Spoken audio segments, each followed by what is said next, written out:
December 20th, 1943. The sky over Germany is a frozen graveyard. A Messerschmitt 109 fighter, the Luftwaffe's most lethal killing machine, lines up its sights on the tail of a completely destroyed American B-17 bomber. The German pilot has the target locked. He only needs a slight movement of his index finger to turn that metal giant into a fireball and secure his Knight's Cross. But then, something happens. Something that would violate every rule of war and, if discovered, result in his immediate execution for treason. He takes his finger off the trigger. To understand the weight of this decision, we need to go back a few hours. That bomber, nicknamed Ye Old Pub, was no longer a plane. It was a flying coffin. Under the command of young Lieutenant Charlie Brown, they had just bombed a factory in Bremen. But the German air defense, the dreaded flak, had chewed them up. The plane's nose was gone. 2 engines were dead. The fuselage looked like Swiss cheese, and the tail gunner laid decapitated over his guns. The wind at 60 degrees below zero froze the blood of the wounded instantly. They were easy prey, limping alone back to England. On the ground, while refueling his fighter, was Franz Stigler. He wasn't a rookie. He was a veteran ace with 27 confirmed victories. He needed just one more kill to receive the Knight's Cross, the Reich's highest military honor. When he saw the black dot limping in the sky, he didn't see men, he saw his medal. He took off immediately.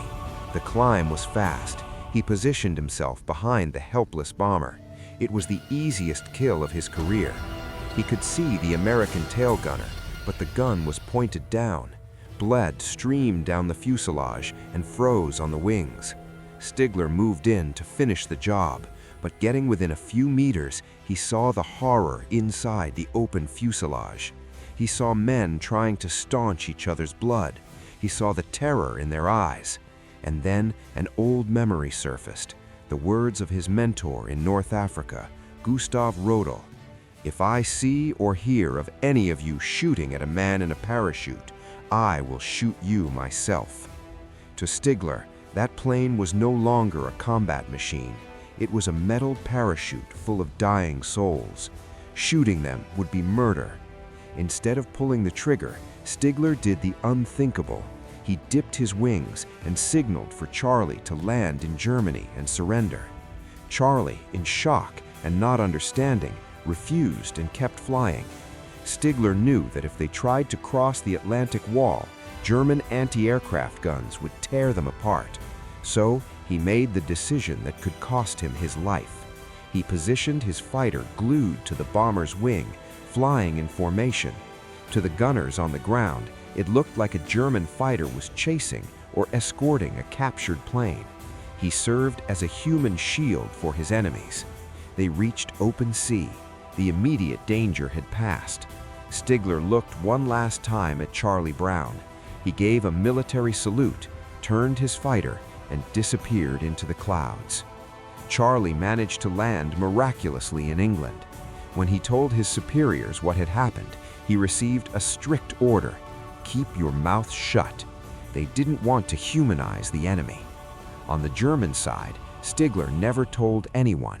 If they knew he had spared a B-17, the Gestapo would have executed him before sunset. The story could have died there. But 46 years later, in 1990, Charlie Brown, now an old man haunted by that German guardian angel, published an ad in a combat pilot magazine looking for him. Franz Stigler, living in Canada, saw the ad. They met, not as enemies, but as lost brothers. Stigler told Charlie, "I love you, Charlie." Charlie replied with tears in his eyes. They remained close friends until they died, months apart, in 2008. In the middle of the hell of war, an act of humanity shone brighter than hatred.